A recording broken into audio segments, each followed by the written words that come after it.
우리가 섬기는 하나님은 실존하시며 찾아오시며 말씀하시는 분이십니다. 오늘은 재직 세미나 시간이기 때문에 하나님께서 제 인생에 찾아오셔서 말씀하신 것들, 오랜 세월 동안 제가 교육자 생활을 하면서 지금 섬기는 해운대 제일교회 만 28년째 사역을 하고 있습니다. 제가 만 65세 금년이 되었는데요. 여러분 그렇게 안 보이시죠? 그래서 금년까지 하고 은퇴를 하려고 했는데 새 예배당을 짓는 관계로 내년에 예배당 입당할 때까지 제가 사역을 하고 이미 후임 목사가 와 있어요. 그래서 오전 예배를 후임 목사님에게 다 맡겼기 때문에 그래서 제가 올 수가 있었어요. 아주 좋은 기회인데 너무 감사하고 이렇게 오랜 세월 주신 사역을 감당하면서 하나님께서 찾아오셔서 말씀하신 것들이 있습니다. 그 중에 한 가지만 오늘 여러분에게 말씀을 드리도록 하겠습니다.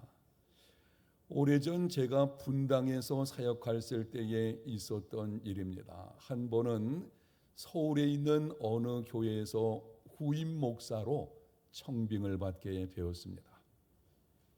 당시 제 나이가 35살이었는데 어쨌든 후임 목사로 청빙을 받게 되어서 그 교회에 가기로 결정이 된 거로 섬기던 교회 사임을 하고 돌아오는 새해 첫 주일에 부임을 하기로 작정되어 있었습니다. 몇 주를 남겨놓고 이사를 가기 위해서 그 교회에서 준비한 사택을 보러 가게 되었는데 그 교회를 섬기는 장로님을 만나서 안내를 받게 되었습니다. 장로님이 근무하시는 회사를 찾아가서 만나게 되었는데 저는 첫 번째 그 장로님을 대면하는 것입니다.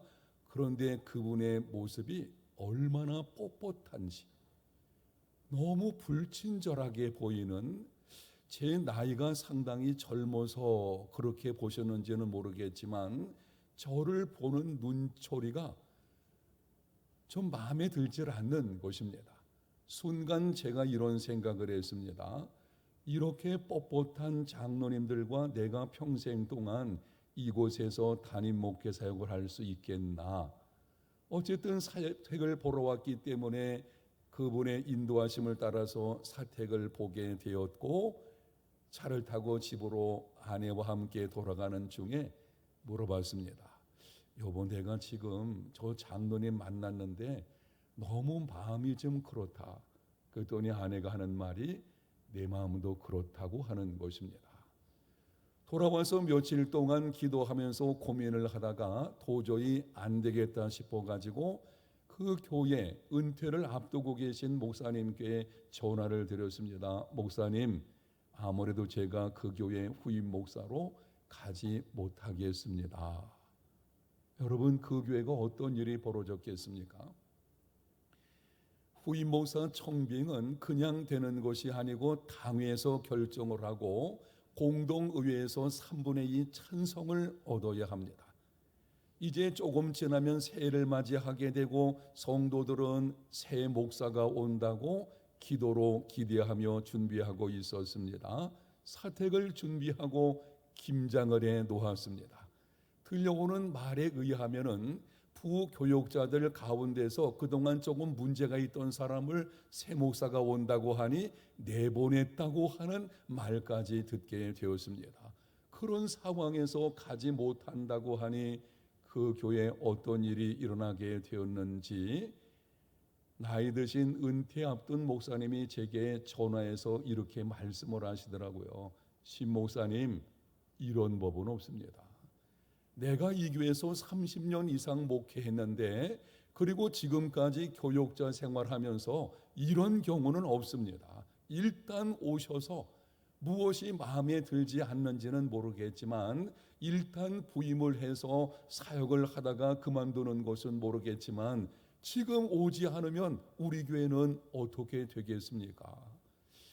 그러나 제 마음에 이미 결정을 한 것이기 때문에 못 가겠다고 말씀을 드렸고 이유는 말씀을 드리지를 않았습니다. 사역하던 곳을 이미 사임했기 때문에 가지 않으면 사역지는 당장 없지만 그동안 고생을 좀 했으니 한두 달 정도 쉬는 것도 괜찮겠다. 한 달을 잘 쉬었습니다. 교역자 생활이 만만하지 않거든요. 그래서 이제 수년 이상 동안, 수년이 뭐예요? 굉장히 오랜 세월이죠. 그동안 애를 썼으니까 한두 달 정도 푹 쉬면서 충전을 해야 되겠다. 한 달이 지나가게 되었는데 문제는 두 달 지나고 세 달쯤 되었을 때에 사역지를 구하는데 열리지 않는 것입니다. 저는 그때까지 이력서를 내가지고 교회 청빙 받은 적이 없었습니다. 제가 인천에서 고등학교를 나왔는데요. 고등학교를 제 고향은 김포입니다.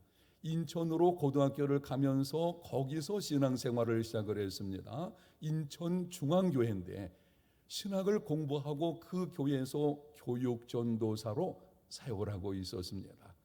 일이 있어가지고 다른 교회로 옮겨가려고 할 때에 인천중앙교회 그 담임 목사님께서 알아주셔서 보내서 그 교회 용현동교회라는 곳을 가게 된 것입니다. 이후에 목사안수를 받고 서울 서대문교회로 가게 되었는데요. 서대문교회 제 대학 은사 교수님의 남편 되시는 분이 담임 목사로 새로 부임을 하시는 관계로 저를 불러서 그 교회를 갔습니다.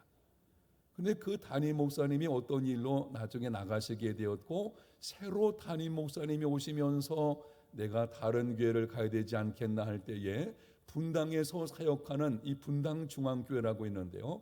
제 친구가 목회를 하고 있었거든요. 저한테 간청을 해가지고 그래서 그 교회를 가게 된 것입니다.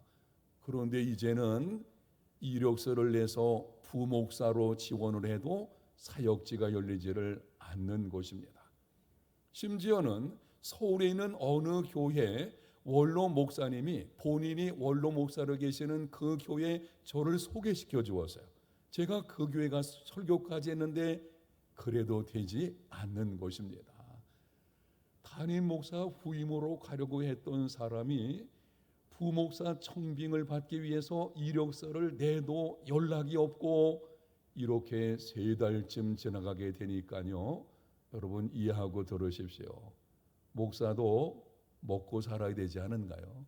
두 자녀 어린 자녀들이 있는데 안 되겠다 싶어가지고 짐을 싸가지고 경기도 광주에 있는 광림수도원에 올라가게 되었습니다. 분당에서 멀지 않는 곳이어서요. 저녁 무렵에 뒷산에 올라가서 돗자리를 펴놓고 하나님께 기도를 시작을 했습니다. 하나님 제게 사역지를 열어주시기를 바랍니다. 그렇게 기도하는 중에 갑자기 하나님의 음성이 들려왔는데요. 이렇게 제게 말씀을 하셨습니다. 내가 피로 산 교회를 네가 그렇게 흔들어 놓고도 사역지가 열리기를 바라느냐? 세미하지만 분명한 음성이어서요. 제게 들려오는 그 음성이 아주 작은 음성이어서 집중해야만 들을 수 있을 정도의 음성이었었는데요. 그러나 명확하게 제게 들리기를 내가 피로 산 교회를 네가 이렇게 흔들어 놓고도 사역지가 열리기를 바라느냐. 여러분 저는 그 말씀을 듣는 순간 제 온 몸에 있는 털이 곤두서는 것 같은 느낌을 받게 되었습니다. 이제는 기도가 사역지를 열어주시옵소가 아니고 바뀌게 되었는데 하나님 제가 잘못했습니다. 교회 형편과 일은 생각하지 않고 내 생각을 앞세웠던 것을 용서하여 주시옵소서. 생각해보니 그 장로님 성격이 조금 약간 그럴 수도 있잖아요. 묵뚝뚝할 수도 있겠죠. 그런데 제가 받아들인 것이 그렇게 되었기 때문에 일이 이렇게 된 거 아니겠습니까? 제가 나중에 생각해 보니까 그 교회가 아마 홍역을 치렀을 것입니다. 그 목사님, 그 장로님들 그리고 관련된 여러 가지 일들 얼마나 많이 혼란스럽겠습니까? 하나님께 통회하면서 기도하기를 하나님 아버지, 하나님 나라의 일보다 나의 일을 먼저 생각한 것 용서해 주시옵소서. 이제부터는 어떤 경우에도 절대 교회를 흔들리게 하는 일을 하지 않겠습니다. 제가 그때 제 평생 목회의 하나의 원칙을 정해 놓았는데요, 내가 평생 목회하는 동안 어떤 일이 있다고 할지라도 교회가 흔들리거나 교회가 혼잡스럽게 하는 일은 절대 하지 않겠다. 그렇게 밤늦도록 통회하고 울면서 기도하고 내려오게 되었습니다. 다음 주간이 되었을 때에 두 군데서 연락이 오게 되었는데, 하나는 서울에 있는 어느 큰 교회고 또 하나는 부산에 있는 어느 큰 교회, 수영로 교회였어요. 제가 두 교회 중에 어디를 갈까 하다가 목회를 배우려면 수영로 교회 가는 것이 좋겠다 싶어서 연고가 없지만 짐을 싸들고 수영로 교회 부목사로 부임을 하게 된 것이고, 거기서 3년 동안 목회 훈련 받고 우리 해운대 제1교회 담임 목사로 청빙을 받게 된 것입니다. 사랑하는 여러분, 교회는 하나님이 자기 피로 세우신 공동체입니다. 오늘 본문에 보게 되면 사도 바울이 밀레도라는 곳에서 사람들을 에베소에 보내서 장로들을 청했습니다. 장로들이 왔을 때에 고별 설교를 하게 되었는데, 그 중에 오늘 본문 28절 제가 다시 한번 읽겠습니다.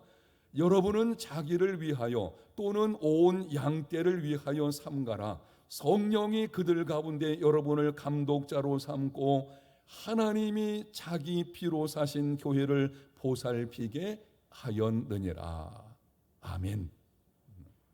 이 말씀이었어요. 그때 하나님께서 제게 들려주신 음성이 바로 이 말씀을 주신 것입니다. 교회는 성자 하나님께서 자기 목숨을 십자가 죽음에 내어놓으시는 핏값을 지불하고 세워진 공동체입니다. 여러분, 그러므로 모든 성도들은 어떤 상황에서도 교회가 흔들리게 하거나 교회를 혼란스럽게 하는 일을 해서는 안 되는 것입니다. 특별히 오늘 재직 세미나를 우리가 하고 있는데요, 재직들은 더욱더 교회 하나됨과 교회 세우기를 힘쓰는 삶이 되어야 합니다. 저는 1980년 총신대학 2학년 때에, 제가 총신대학을 나왔는데요, 서울 사당동에 있는 2학년 때에 제가 자란 인천중앙교회에서 교육자 생활을 시작을 했습니다. 군대 생활을 제외하고 지금까지 40년이 넘는 오랜 세월 동안 교육자 생활을 하면서 보고 듣고 배우고 경험한 것이 있습니다. 자기 욕심을 따라서 교회를 흔들거나 편견을 따라서 교회를 혼란스럽게 하든지, 아니면은 자기 마음대로 교회를 좌지우지하려는 사람, 하나님이 절대 가만두지 않으십니다. 여러분, 이해하고 들으십시오. 제가 여러분에게 무슨 두려움을 주거나 위협을 하려고 말씀드리는 것이 아닙니다. 적어도 재직이라고 하면 교회가 뭔지를 분명히 알아야 되겠죠.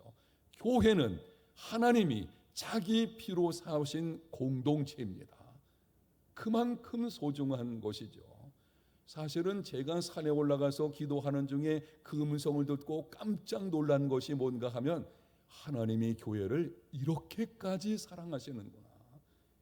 교회 관련해서 하나님께서 어떻게 행동하시는지 그것을 제가 깨닫게 된 이후에, 그리고 많은 경험들을 통해서 우리 광안 제1교회 모든 재직들, 어떤 상황에서도 교회 하나됨과 교회를 세우기를 힘쓰는 믿음의 사람들이 다 되시기를 축복합니다. 그럼 어떻게 하면은 교회를 하나 되게 하고 교회를 힘써 세우는 삶을 살아낼 수가 있겠습니까? 오늘 본문 28절 상반절에 이렇게 기록을 합니다. 여러분은 자기를 위하여 또는 온 양떼를 위하여 삼가라. 한번 따라합시다. 삼가라. 교회가 하나 되기 하기 위해서 그리고 또한 교회를 세우는 재직들이 되려고 하면 삼가야 할 것을 삼가야 합니다. 오늘 여러분에게 교회 생활을 하면서 삼가야 할 것이 어떤 것이 있는지를 간략하게 세 가지만 말씀을 드리게 되는데요. 이해하고 들으셔야 될 게, 원래 그 재직 세미나 때에는 조금 강하게 설교합니다. 들을 준비 되어 있으시죠? 예. 저는 광안제일교회가 처음 왔기 때문에 어떤 교회인지는 잘 모릅니다. 그러나 오늘 하나님의 말씀에 근거해서 정말 교회가 하나 되고 교회를 힘써 세우기 위해서 재직들이 반드시 삼가야 할 것 세 가지 중에 첫 번째, 부정적인 말과 덕을 세우지 않는 말을 삼가야 합니다. 재직이 누구냐라고 물으면 저는 이렇게 대답을 하고 싶은데요. 믿음의 말을 하는 사람입니다. 어느 교회 재직에 대해서 그들의 신앙생활, 그들의 언행 심사를 보게 되면 그 교회 수준을 알게 될 것입니다. 그런데 그 재직, 참된 재직이 누구냐라고 할 때에 그 재직은 따라합니다. 믿음의 말을 하는 사람. 혹이나 성도들 가운데서 부정적인 말을 해도 그 부정적인 말을 믿음의 말로 바꾸는 사람이 재직들인 것입니다. 성도들이 부정적인 말을 하는데 거기 합세해 가지고 이러쿵 저러쿵 뒤에서 말을 한다면 그거는 재직이 아니죠. 재직은 교회 중심에 있는 사람들이고 교회를 이끌어가는 하나님의 일꾼들이 되었다면 무엇보다 먼저 말하는 것이 새롭게 되어야 하는데, 범사에 믿음의 말하기를 힘쓰는 재직들이 다 되시기를 축복합니다. 하나님은 믿음의 말하는 사람을 통해서 일을 행하십니다. 창세기 22장을 보게 되면 아브라함이 아들 이삭을 하나님께 번제로 드리기 위해서 모리아 산으로 올라갈 때였습니다. 아들 이삭이 보니 아니 아버지가 번제를 드린다고 하는데 불과 나무는 준비되어 있는데 번제할 어린 양이 없는 것입니다. 아버지께 물었어요. 아버지, 번제할 어린 양은 어디 있습니까? 그때 아브라함이 이렇게 대답을 합니다. 번제할 어린 양은 하나님이 자기를 위하여 친히 준비하시리라. 여러분이 알고 계시는 대로 언제 하나님이 아브라함에게 번제할 양을 준비해 놓겠다고 말씀하신 적이 있었나요? 그렇지 않아요. 그런데 아브라함은 지금까지 자신의 인생 속에 찾아오신 하나님, 그 하나님을 생각하면서 믿음의 말을 하고 있는 것입니다. 번제할 어린 양은 하나님이 자기를 위하여 친히 준비하실 것이다. 그 믿음의 말대로 여호와 이레의 복을 받게 된 것입니다. 부정적으로 말하는 사람들, 하나님 그 사람 통해서 일하지 않으십니다. 제가 섬기는 교회에 있는 제 사무실에 가게 되면 처음에 제가 제목이 좋아가지고 책을 산 곳이 하나 있습니다. 내용은 저리 두고 그 책 제목이 너무 좋아가지고 사서 꽂아놓은 곳이 있는데 제목이 이렇습니다. 당신의 끝은 하나님의 시작입니다. 기막힌 고난이 찾아오게 되면 우리는 이렇게 말을 합니다. 나는 안 돼. 나는 끝났어. 그런데 하나님께서 말씀을 하십니다. 이제 내가 시작하겠노라. 하나님은 인생의 끝자락에서 새로운 일을 시작하시는 분이십니다. 하나님을 아는 지식이 믿음과 삶의 모습을 결정하게 되는데요. 하나님이 어떤 분이신가 하면 인생의 끝자락에서 고난이 찾아왔을 때에 이제는 내가 안 된다고 생각하는 그때 하나님께서 일을 시작하시게 되는 것입니다. 그러므로 예수 믿는 사람들은 기막힌 상황에서도 부정적으로 말해서는 안 될 것이고 믿음의 말하기를 힘쓰는 재직들이 되시기를 바랍니다. 아주 오래전에 미국 시카고 어느 상점에 화재가 나서 전소되었다고 합니다. 너무 큰 손실이 있었기 때문에 사람들이 생각하기를 이제는 그 가게가 폐업하게 될 것이다.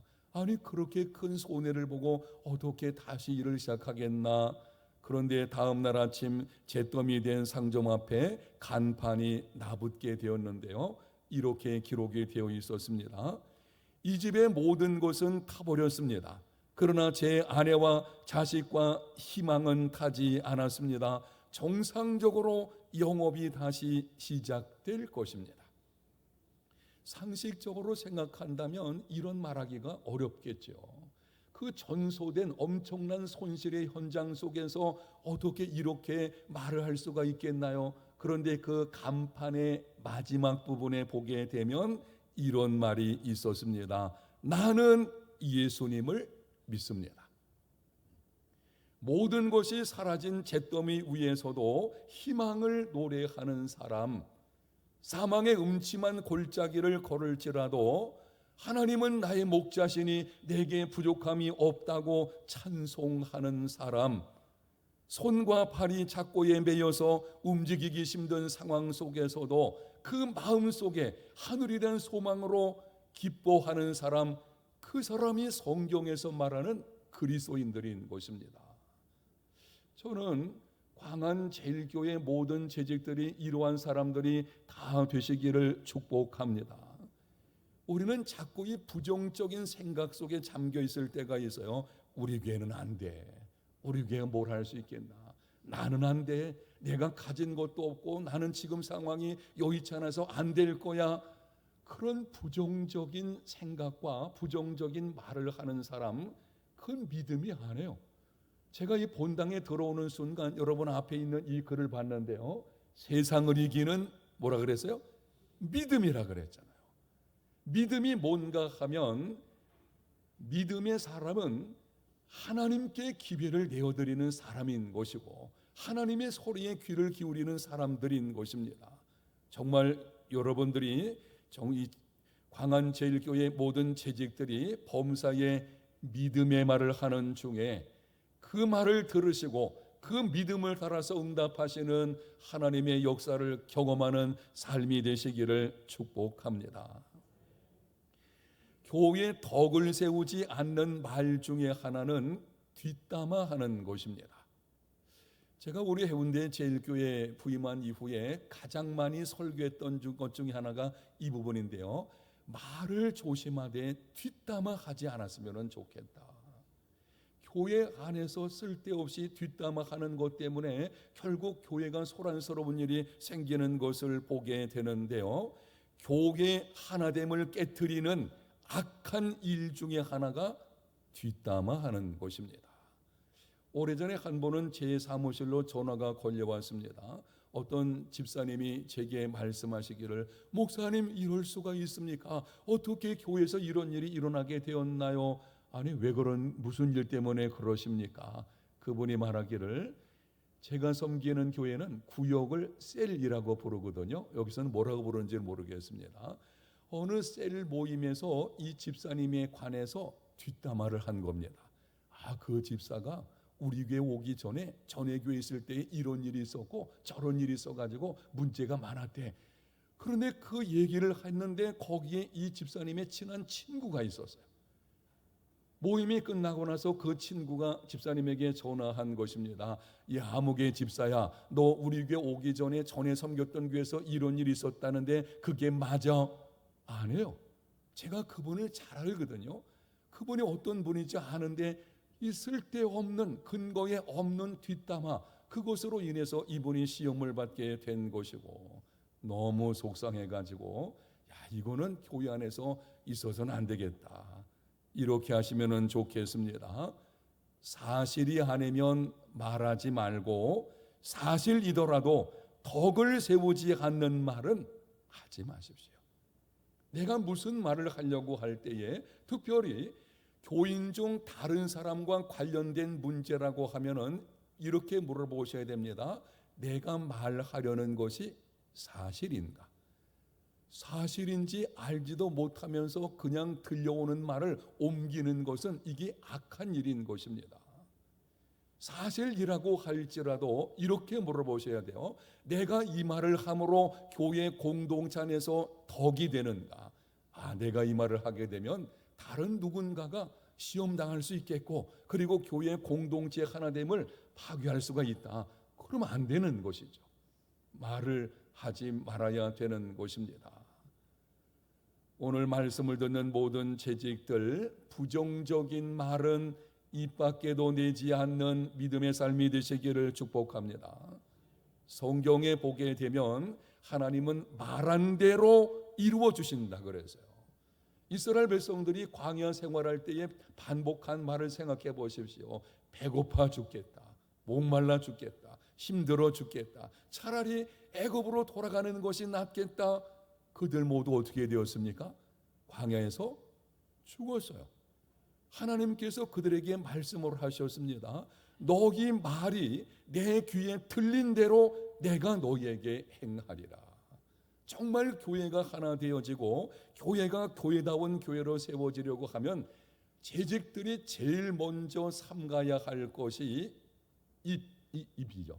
입술, 말하는 것을 삼갈 수 있는, 부정적인 말은 입 밖에도 내지 말고 그 상황 속에서 힘들어도 오히려 믿음의 말하기를 힘쓰는 삶이 되시기를 축복합니다.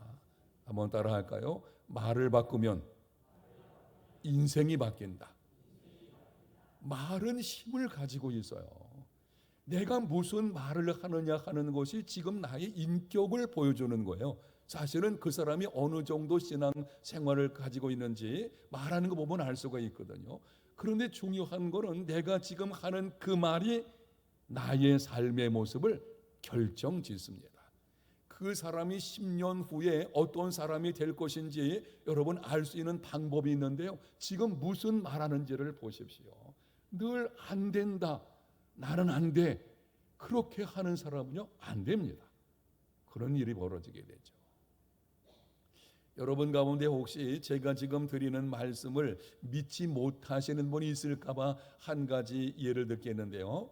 어느 학원에서 강사가 말에 대해서 강의를 할 때에 말에는 힘이 있습니다, 그렇게 말을 했답니다. 그랬더니 어떤 사람이 손을 들고서 질문하기를, 말에 무슨 힘이 있나요? 말은 말일 뿐인 것이죠. 내가 지금 기분 안 좋다고 얘기해서 그것이 나를 지금 잡는 것이 아니지 않습니까? 그러자 이 강사가 갑자기 냉정한 표정을 지으면서, 야, 이 바보야, 네가 뭘 한다 그래, 그냥 앉아, 이렇게 말했어요. 그러자 이 질문한 사람이 얼굴이 그냥 울그락불그락하면서 분노에 가득 차게 되었습니다. 그때 강사가 이렇게 말을 했다고 합니다. 죄송합니다, 당신을 화나게 하려고 한 것이 아닙니다. 지금 제가 한 말이 당신을 분노하게 한 것, 그것이 바로 말의 힘인 것입니다. 여러분, 말에는 힘이 있습니다. 정말 교회가 새롭게 세워지고 교회다운 교회로 이 마지막 때의 수많은 영혼을 구원하고 많은 교회들에게 도전 주는 이런 교회가 되려고 하면 저는 분명한 믿음이 있는데요. 재직들이 말하는 것부터 바꿔야 돼요. 늘 부정적으로 말하게 되면은요, 그 교회가 무슨 일이 일어나겠습니까? 때로는 힘든 상황이 있다고 할지라도 힘들게 되면은 나도 모르게 부정적인 말이 나오려고 하겠죠. 그러나 그때의 믿음의 말로 바꿔야 돼요. 하나님께서 반드시 합력하여 선을 이루어 주시리라. 내게 능력 주시는 자 안에서 나는 모든 것을 할 수 있느니라. 약한 자를 부르셔서 강한 자를 부끄럽게 하시는 하나님, 나는 부족하지만 나를 통해서 하나님이 큰 일을 이루어 주시리라. 아멘. 이거 아멘 하셔야 돼요. 재직은 부정적인 말이나 덕을 세우지 못하는 말은 삼가야 합니다. 믿음의 말, 범사의 덕을 세우기를 힘쓰는 언어 생활이 다 되시기를 축복합니다. 두 번째, 삼가야 할 것은, 오해하지 말고 여러분이 들으셔야 됩니다. 이 말이 지금 우리에게 거북하게 들릴 수 있거든요. 기득권을 삼가야 합니다.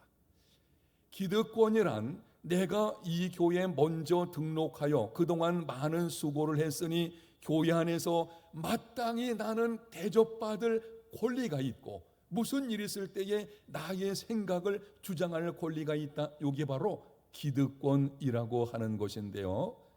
세상에서는 기득권이 있을 수 있겠지만 교회 안에서는 기득권이라는 것은 있어서는 안 되는 것입니다. 하나님 나라 교회 공동체 원리는 섬김을 통해서 이루어지는 것입니다. 예수님께서 말씀을 하시지 않았습니까? 교회 안에서 큰 자는 섬기는 자가 먼저 되어야 한다. 교회에서 특권이 뭔가 하면 내가 이 교회 오래 다녀 특권이, 이 특권은 기득권을 통해서 나오는 것이 아니고 섬김을 통해서 이루어지게 되는 것입니다. 아주 오래전에 있었던 사건인데요. 조금 부끄러운 얘기지만 여러분에게 이해를 돕기 위해서 말씀을 드려보겠습니다. 제가 섬기는 교회에서 있었던 일입니다.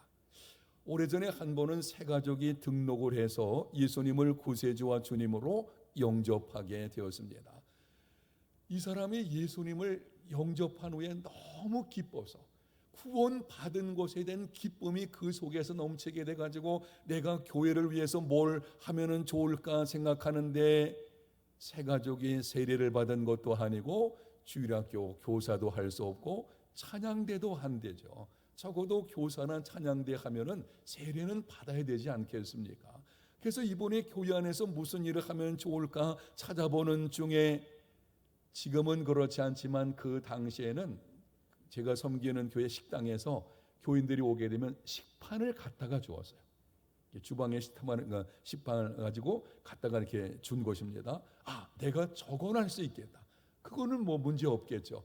새 가족이 너무나 기뻐해가지고 감사하는 마음에 식당에서 그 봉사를 하게 된 것입니다. 주일날 교인들이 예배 끝나고 오게 되면 자리에 앉지요. 그러면은 달려가서 식판을 갖다가 주는 섬김 사역을 하는데 그 중에 어떤 권사님 한 분이 이렇게 말을 했다고 합니다. 제가 이건 본 것은 아니고 들은 건데요.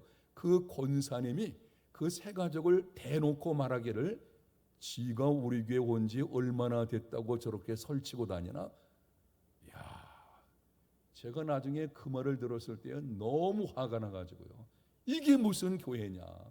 아니 교회 안에서 어떻게 이런 일이 일어날 수가 있겠나? 새 가족이 와서 봉사하면은 칭찬하고 격려하고 세워가야 마땅한 것이지. 아니 그렇지 기득권, 그게 바로 기득권이에요. 내가 당신보다 우리에게 먼저 왔으니까 내가 인정받고 내가 주목받아야 되는 것이지. 아니 당신이 새 가족인데 주목받아도 되겠나?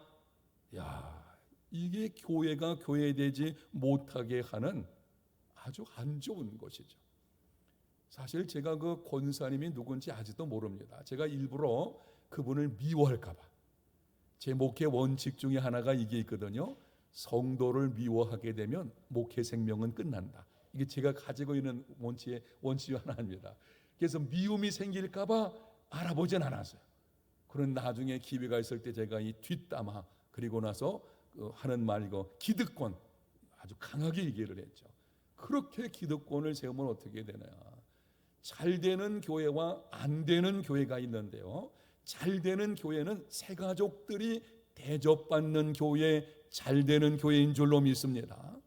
안 되는 교회는요, 오래된 사람들이 자기 기득권을 주장하고 교회를 좌지우지하려는 거기서 교회 문제가 생겨지게 되는 것입니다. 그러면은 이 새 가족은 누가 새 가족인가요? 여러분, 교회 등록한 지 1년 정도까지는 새 가족이라 할 수 있어요. 1년 지나면 새 가족이 아니고 뭘까요? 헌가족. 지금 이 말은 1년 지나면 교회에 등록한 지 1년 지나면 대접받을 생각하지 마세요. 오히려 다른 사람을 대접하는 삶이 되어야 합니다. 한 번은 제가 토요일 날 사무실에서 설교를 준비하다가 점심시간이 되어서 식당으로 가는 중에 저희 교회 토요 청소팀이 있어요. 그 청소팀에 어떤 젊은 남자 집사님이 열심히 속해가지고 이 걸레질 하는 것을 보고 이렇게 말했습니다. 아이고 집사님 이렇게 수고하시는데 정말 감사합니다. 그러자 그 집사님이 하는 말이 목사님 이렇게 봉사할 수 있는 기회를 주신 것만도 감사합니다. 제가 그 말 듣는 순간 너무 감사했어요. 저게 진짜 신앙생활이구나. 기득권이 아니죠. 내가 이 교회에 먼저 등록을 해서 오랫동안 섬길 수 있는 그런 기회를 가진 것, 그것만으로도 감사할 수 있는 믿음의 삶이 되시기를 축복합니다. 간혹 보게 되면은요, 이 마음속에 계산 장부를 가지고 있는 사람들이 있어요. 겉으로 드러나지 않지만 이 마음에다 기록해 놓은 거예요. 내가 이 교회를 위해서 몇 년 몇 월 며칠 이렇게 섬겼고, 이렇게 헌금하고, 이렇게 내가 많은 수고를 했다. 아니, 마음속에 장부를 가지고 있다가 어떤 일이 생기게 되면 그걸 딱 꺼내는 거예요. 알아주지 않으면 섭섭한 마음이 들게 되죠. 아니, 내가 이 교회를 위해서 이렇게 섬겼는데 나한테 이렇게 해줄 수가 있어. 바로 이게 공로의식에서 나오게 되는 것인데요. 사랑하는 여러분, 내가 이 교회를 세우고 내가 노력함으로 교회가 이만하게 되었고 나를 통해서 이만큼 성장하게 되었고, 아니에요 여러분. 내가 한 것이 아닙니다. 나를 통해서 누가 하신 것입니까? 하나님이 하신 것입니다. 우리의 고백은 분명합니다. 하나님, 나 같은 죄인을 먼저 불러주셔서 등록하게 하시고 교회 안에서 직분도 주시고 지금까지 이만하게 봉사할 수 있는 기회를 주신 것만도 감사합니다. 아멘. 그게 재직인 것이죠. 이런 재직들이 모인 교회에 놀라운 생명의 역사가 일어나게 될 줄로 믿습니다. 재직들이 어떤 사람이냐 하는 것이 그 교회의 운명을 결정지을 수가 있는 것입니다. 제가 앞부분에 말한 것 조금 놓친 게 지금 얼핏 생각나서 말씀을 한번 드리겠습니다. 오래전에 제가 이 대연동 쪽에 있는 어느 교회에 헌신 예배 설교를 하러 간 적이 있었는데요. 아니, 그 교회 어떤 집사님이 나와서 대표 기도를 하는데요. 너무 부정적인 거예요. 하나님 아버지, 우리 교회는 이래서 문제고 저래서 문제고 이래서 안 되고 저래서 안 됩니다. 하나님 어떻게 하면 좋겠습니까? 제가 그 기도를 듣는 순간 이 교회가 정말 침체된 이유가 있겠다. 아니, 재직들의 사고방식이 그래가지고 어떻게 하겠어요? 사랑하는 여러분, 어떤 상황에서도 믿음의 말하기를 힘쓸 뿐 아니라 정말 교회를 위해서 내가 수고할 때마다 내게 이렇게 수고할 수 있는 기회를 주신 것만도 감사합니다 라고 하는 이 고백이 여러분의 고백이 되시기를 축복합니다. 기득권 내려놓으셔야 돼요. 세 번째는 자기 의의를 삼가라. 아주 중요한 말씀이기 때문에 따라합시다. 자기 의의를 삼가라. 나는 당신보다 더 많이 기도하고 더 많이 봉사하고 더 많이 헌금하고 더 많이 선한 일을 힘썼으니 당신보다 내가 낫다. 여기 비교의식과 공로의식에서 오는 자기의라고 하는 것입니다. 열심은 중요하죠. 수고한 것 칭찬받을 만하죠. 그런데 문제는 여기 있어요. 열심히 한 것까지는 좋은데 그 다음에 다른 사람과 비교하는 거죠. 나는 이렇게 하는데 당신은 못하는 거예요. 그러나 내가 당신보다 낫다.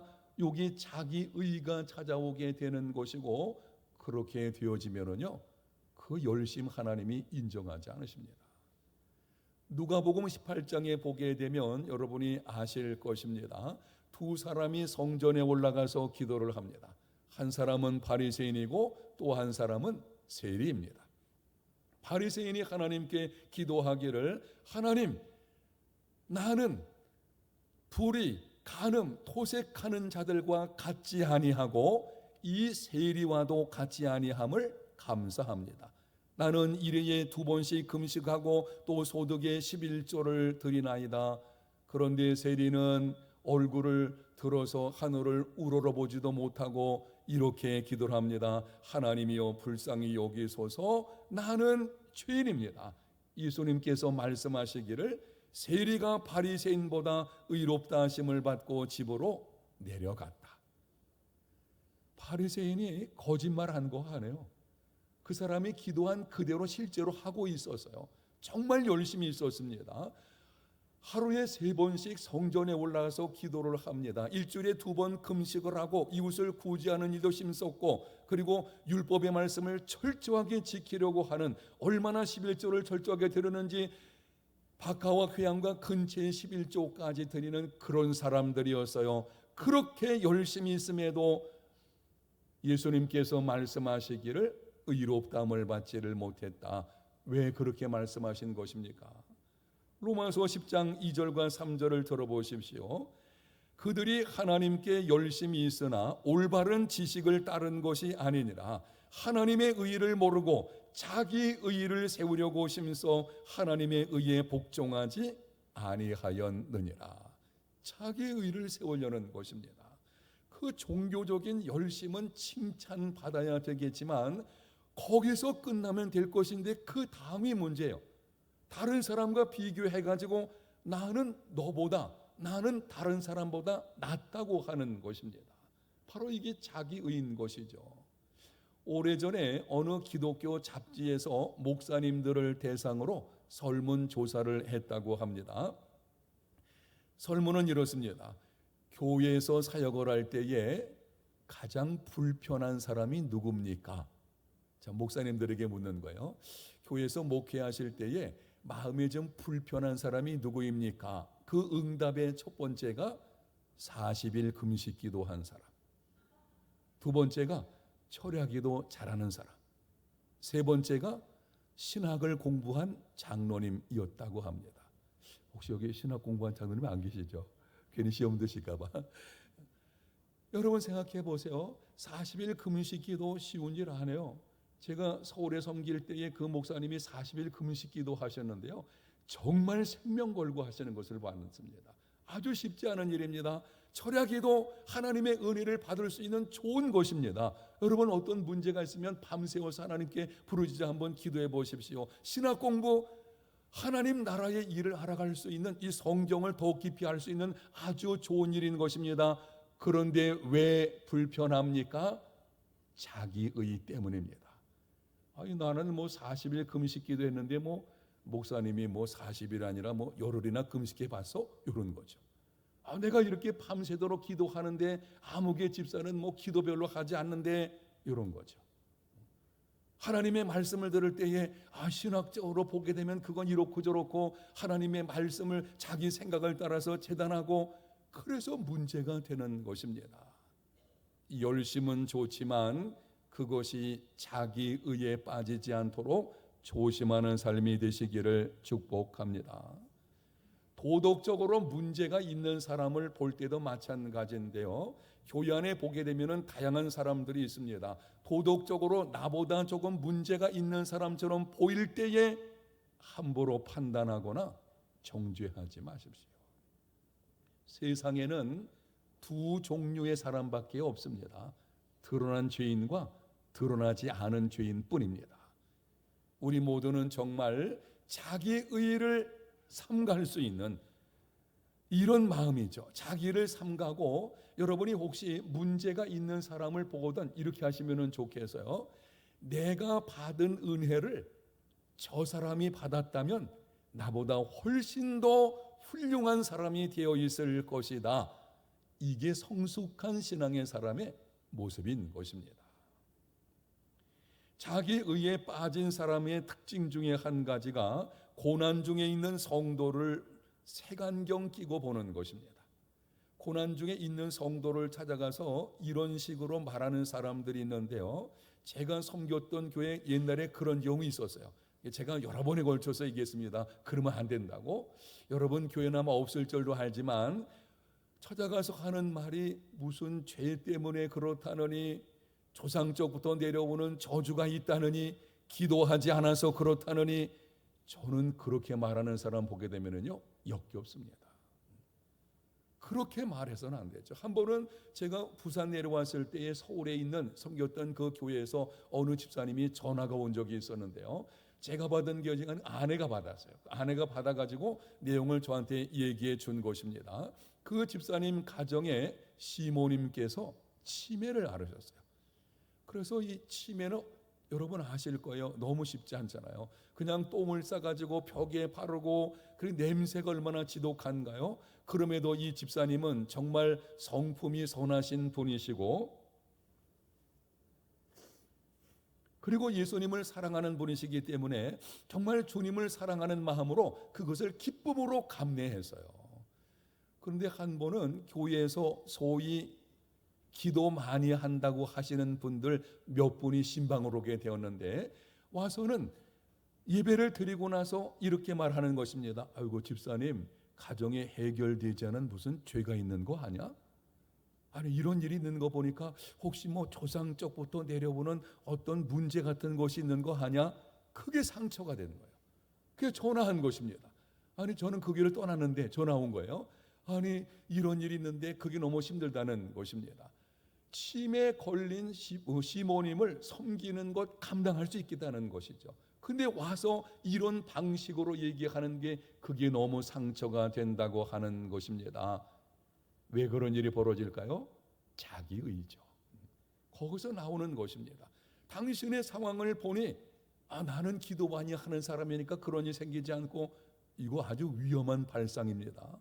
여러분 기도 많이 하고 성령 충만해도 때로 고난은 찾아오게 되는 줄로 믿습니다.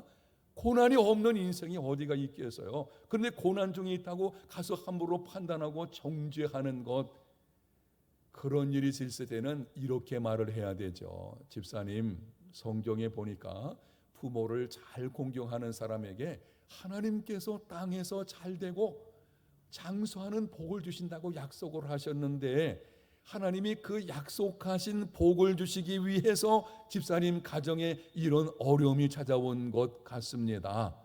아멘. 그렇게 말을 해야 되죠. 그런데 찾아가서 그런 방식으로 무슨 죄 때문이라느니, 물론 어떤 특정한 죄 때문에 고난이 올 수도 있어요. 그러나 고난 중에 있는 사람들을 찾아가서는 그렇게 말해서는 안 되는 것입니다. 그거는 하나님만이 하실 수 있는 것이지 우리가 어떻게 그 사람을 인생을 함부로 정죄하거나 판단할 수가 있겠습니까? 사랑하는 여러분, 나의 나된 것은 전적인 하나님의 은혜인 줄로 믿습니다. 내가 구원받은 것도 하나님의 은혜로 된 것이고, 이만하게 믿음 생활하는 것도 하나님의 은혜로 된 것이고, 광안제일교회 재직으로 세워진 것도 하나님의 은혜인 줄로 믿습니다. 이렇게 하십시오. 은혜를 공로로 바꾸지 마십시오. 하나님의 은혜로 된 것을 내가 공로로 바꿔 자기 의에 빠지는 것은 이게 공로로 바꾸는 것입니다. 내가 이렇게 했으니까 이런 것을 다 내려놓고 범사에 은혜 의식으로 행하는 믿음의 삶이 되시기를 축복합니다. 기독교하고 다른 종교의 본질적인 차이점이 바로 여기가 있어요. 기독교는 본질은 은혜입니다. 은혜로 구원받는 것이고 은혜로 이루어가는 것이고, 그리고 장차 내가 천국에 가는 것도 은혜로 가는 것입니다. 천국에 들어가서 상급받는 것도 은혜로 되는 것입니다. 한 번은 이렇게 설교를 했더니 어떤 분이 질문하기를, 아유 목사님, 천국 들어가서 상급받는 것은 내가 이 땅에 수고한 것에 대한 대가를 받는 거 아닌가요? 아니에요. 우리가 열심히 수고한다고 해서 여러분 착각하지 마십시오. 하나님께 도움되는 거 없어요.